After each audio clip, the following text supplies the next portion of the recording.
ලංකාවට මේ රාජධානිය නැති වෙලා ගිහිල්ලා අවුරුදු 200ක් වගේ. මේක ලංකාවේ නැත්නම් සිංහලේ අවසාන රාජධානිය. නුවර.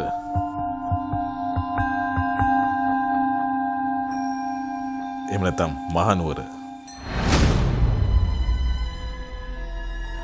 අපි හිතමු අවුරුදු 200කට ඉස්සෙල්ලා හිටපු කවුරු හරි මෙන්න මේ ටවුමට නගරයට එනවා. එයා කොහොමද දැනගන්නේ?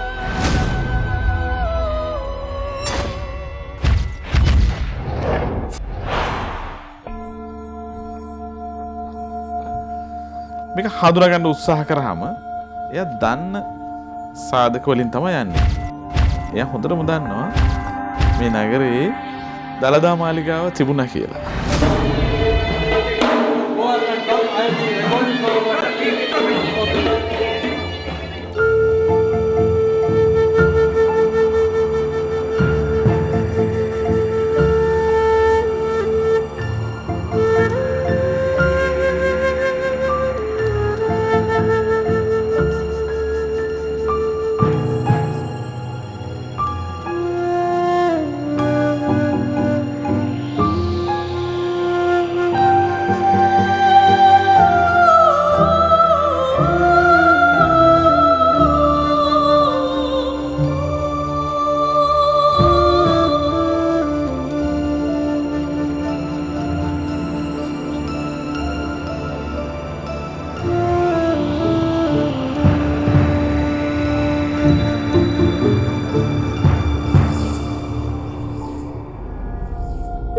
ගියාම හඳුනා ගන්නවා දළදා මාලිගාව.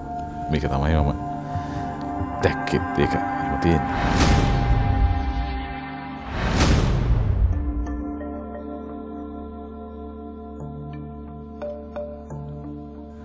ඒකම තව මහා ලකුණක් තිබුණා. ඒක තමයි දළදා මාලිගාව ඉස්සරහා තිබුණු කිරිමුහුද.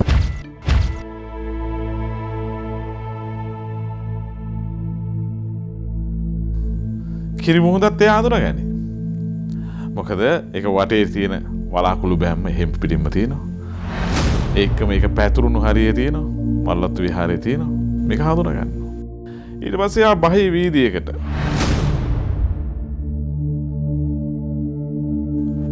මේකේ තියෙන ප්‍රධාන කාරණාවක් තමයි අපි ගත්තොත් ඔය මිට අවුරුදු 300කට ඉස්සෙල්ලා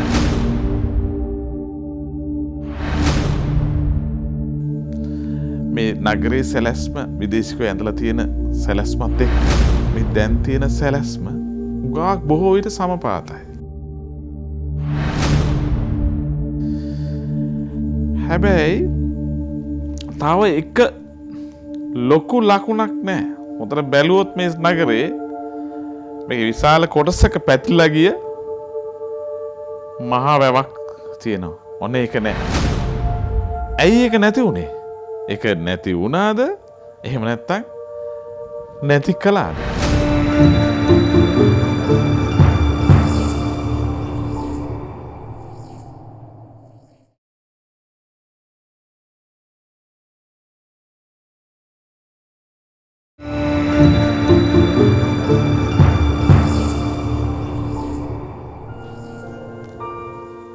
මහනුවරත් එක්ක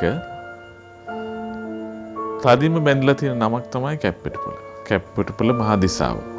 ඒ කියන්නේ ඉංග්‍රීසියෙන්ම කියනවා කැප්පෙටිපොළ කියන්නේ ආදිපාදිවරයෙක් වගේ කියලා ඒගොල්ලන්ගේ.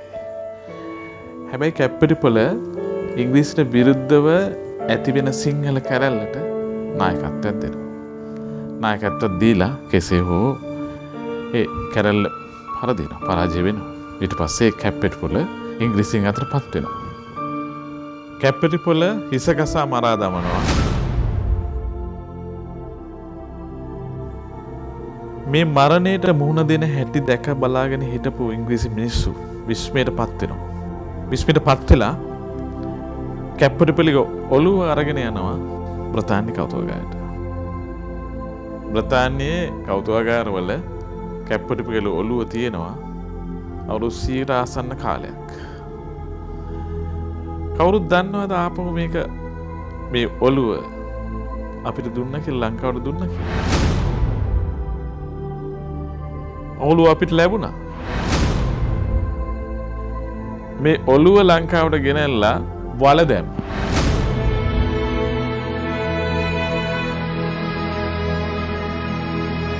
කවුරුත් දන්නවද බොහෝ විට මේ පසු කරන යන මේ කැප්පිටිපොළ ස්මාරකයේ පත්ලේ මේ මහා වීරයාගේ ඔළුව කොන්ක්‍රීට් ගොඩක වල දාලා තියෙනවා කියලා.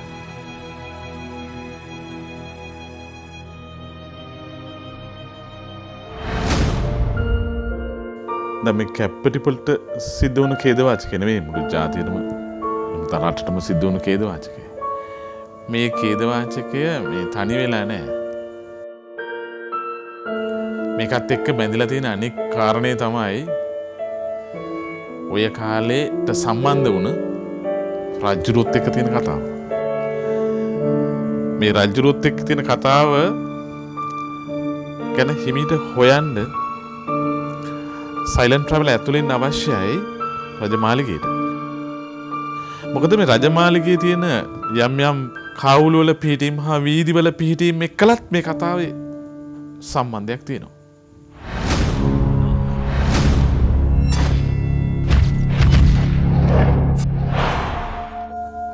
මාලිගාව පිහිටලා තියෙන්නේ නගරයෙන් නැගෙනහිර පැත්තේ.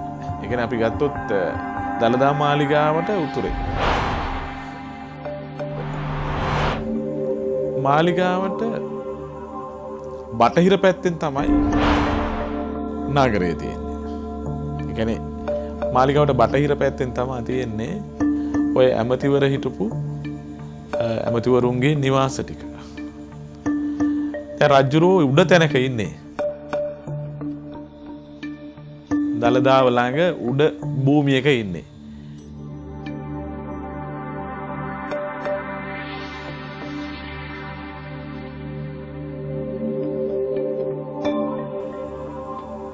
මාලිගයේ තිබුණා රජමාලිගයේ රජුරුවන්ගේ විශේෂ සී මැදුරු කවුළු ටික.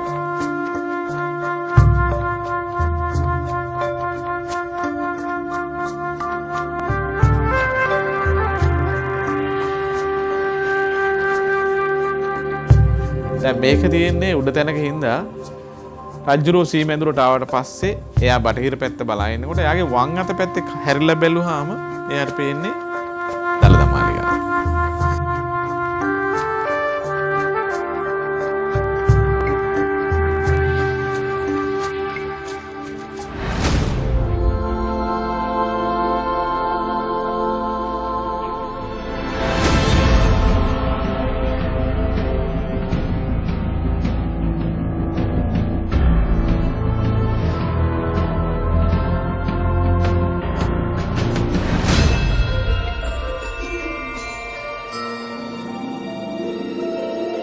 කෙලින්ම බැලුවොත් නාත දේවාලයේ පහු කරගෙන ඇහැ යනවා ඊළඟ තියෙන වීදියට. වීදිය දිගේ ඇහැ යනවා. දැන් තියෙන රිමාන් හිරගෙදර කිට්ටුව තමයි තිබුණේ ඇහැලේපොළ නිවාසය. ඇහැලේපොළ වලව්ව.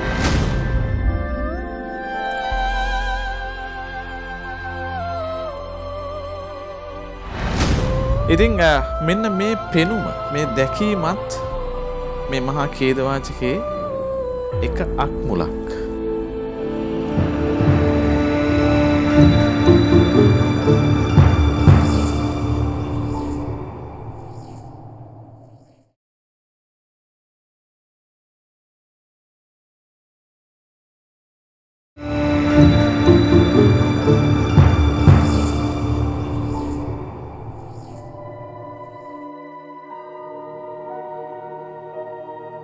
මේ නාද්දේවල් ළඟ තිබිලා තියෙන බෝගහක් තාමත් තියෙන ඒ බෝගහ විය හැකි.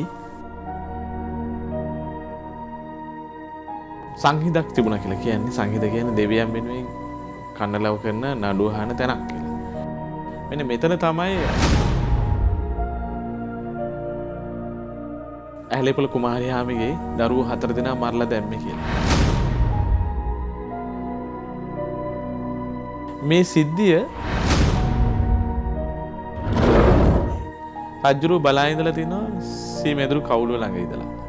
අන දීලා තිනවා යම් යම් වෙලාවට මේ සිද්ධිය හා සම්බන්ධ.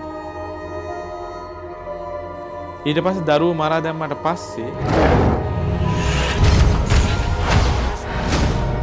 කුමාරිහාමි තවත් කුමාරිහාමරු දෙන්නෙක් එක්ක අත් බැඳලා මෙන්න මේ වීදියේ දිගේ තමයි අරන් යන්නේ වැව පැත්තට.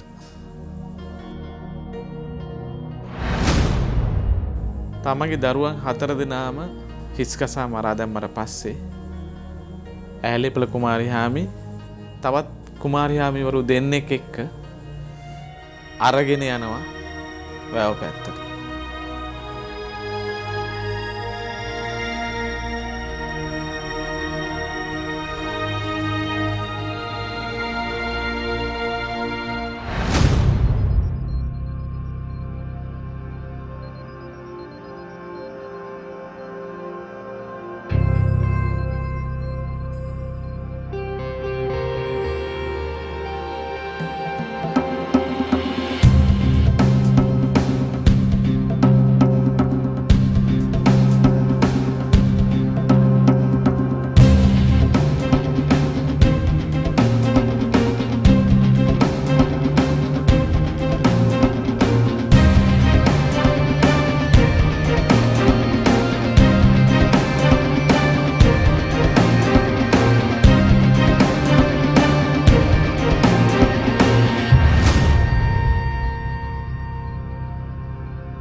දැන් ඇහැලේපොළ කුමාරිහාමි කියන්නේ කැප්පටිපොළගේ සහෝදරිය.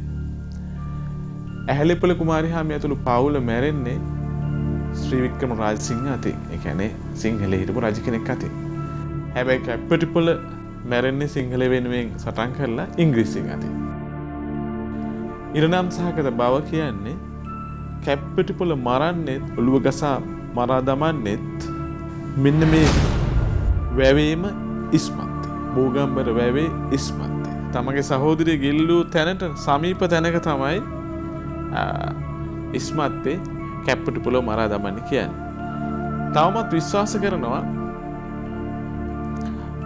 පොදු වෙළඳපොළ ඉස්සරහා තියෙන මෙන්න මේ බෝගා අසල හෝ ඒ අසලම තවත් එහා පැත්තේ තියෙන තවත් බෝගහක් ළඟ මේ බොගස් දෙකම කියනවා කැප්පටිපොළ මරා දැමූ ස්ථානයේ ලෙස.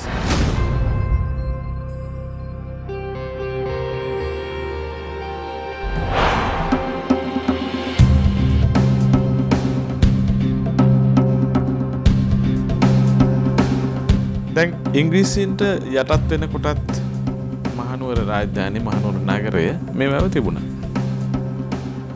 ඉංග්‍රීසීන් අතිනුත් ඇඳිලා තියෙනවා මෙන්න මේ වැව මෙතන තිබුණා කියලා.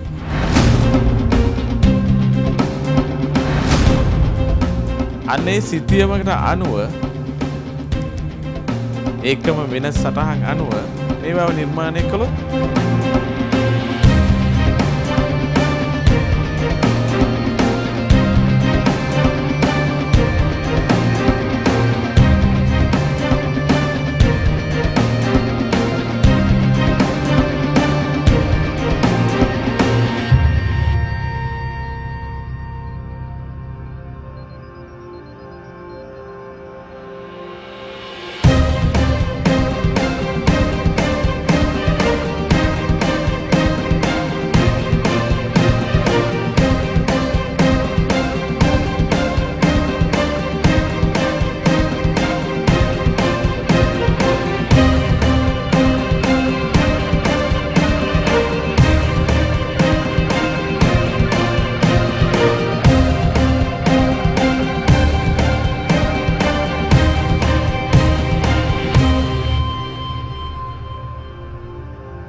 ඉංග්‍රීසියෙන් එනකොටත් තිබුණු මේ වැව කොහොමද එකපාරටම අතුරුදහන්?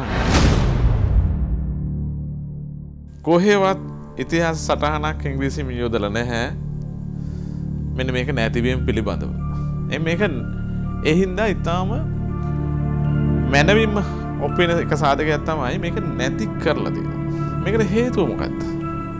අපි දන්නවා අපේ පැරණි රාජධානිවල මෙන්න මේ වගේ තියෙන වැව් වල තියෙන ප්‍රධාන සම්බන්ධයක්. පොළොන්නරුව ගත්තත් අනුරාධපුර ගත්තත් මේ වගේ රාජධානියත් එක්ක මහා වැවක් තියෙනවා. සමහර විට මහා ගංගාවකුත් තියෙනවා. මේ වැවේ කිසියම් බලපෑමක් මේ රාජ්‍යයන්ත් එක්ක තිබුණු බව නම් විශ්වාසයි. සමහර විට මේ වැව නැති කරන්න බලපෑම මූලික කාරණයක් මේක වෙන්න පුළුවන්.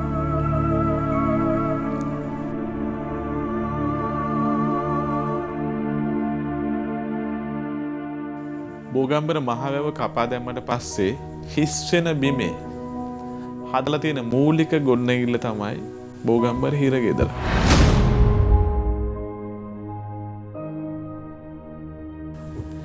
ඒ හිරගෙදර තියෙන නමින්ම පේනවා මේක බෝගම්බර කියලා නම දාලා තියෙන මේ බෝගම්බර වැවේ මේක හදලා තියෙන්නේ.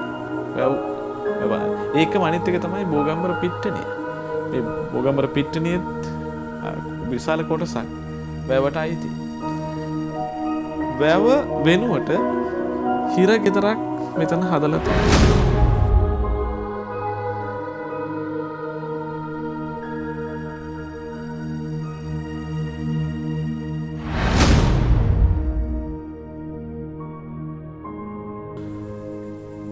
දැන් මේ උතුරට ගිය මහවීදිය පිළිබඳව ඉංග්‍රීසි මිනිස්සු ලියලා තියෙනවා.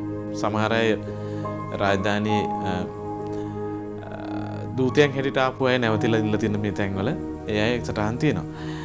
ඉතින් මේගොල්ලෝ සමහරට ඇඳපු සිතියම් එක්කලා සම්පාත කරනකොට මේ වීදි බොහෝ විට වැඩි හරියක් එහෙමම පැරණි වීදිම තමයි.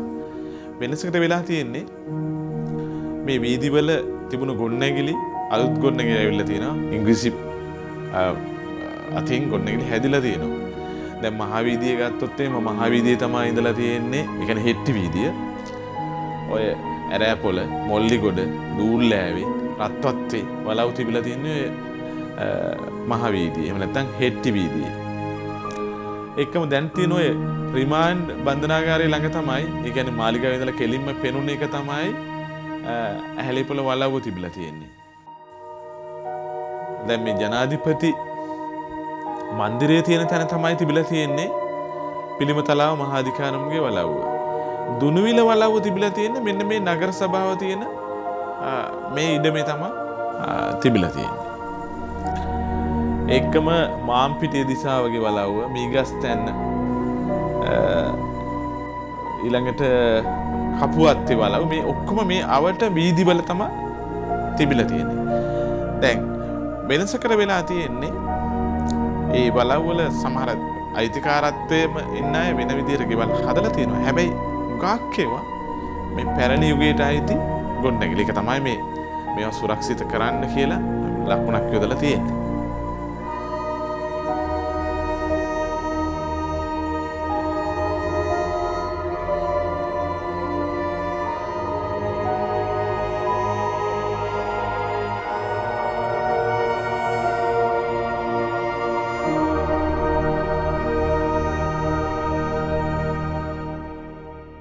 දැන් මේ ඈතම යුගයේ මේ නගරය ආශ්‍රය කරපු කෙනෙක් පාට මේ වැව අඳුනා ගන්නවා. එයාත් දන්නවා මේ වැවක් නෙවෙයි ඉස්සර. මේක වෙල්ලයාය. මේක වැවක් කරේ අවසාන හිටපු ශ්‍රී වික්‍රම රාජසිංහ රජු. මේකේ තියෙන සුන්දරත්වය දැකලා තමයි මේක මේ වෙල්ලයාය වැවක් බවට පරිවර්තනය කරේ. වලාකුළු බැම්මකුත් දාලා තමන්ගේ මාලිගාවේ දකුණේ, එහෙම නැත්නම් දළදා මාලිගාවට දකුණේ මේ වැව හැදුවේ. ඉස්සර රජුරෝ මේ වෙලේ මහනියරෙන් ගමන් කරලා තමයි මේ ගොඩ තියෙන මල්ලතු මහ විහාරයට ගිහිල්ලා තියෙන්නේ. ඉතින් වැව හැදුවට පස්සේ මල්ලතු මහ විහාරයට යාබද පාරකින් තමයි ගමන් කළේ ඇත්තේ.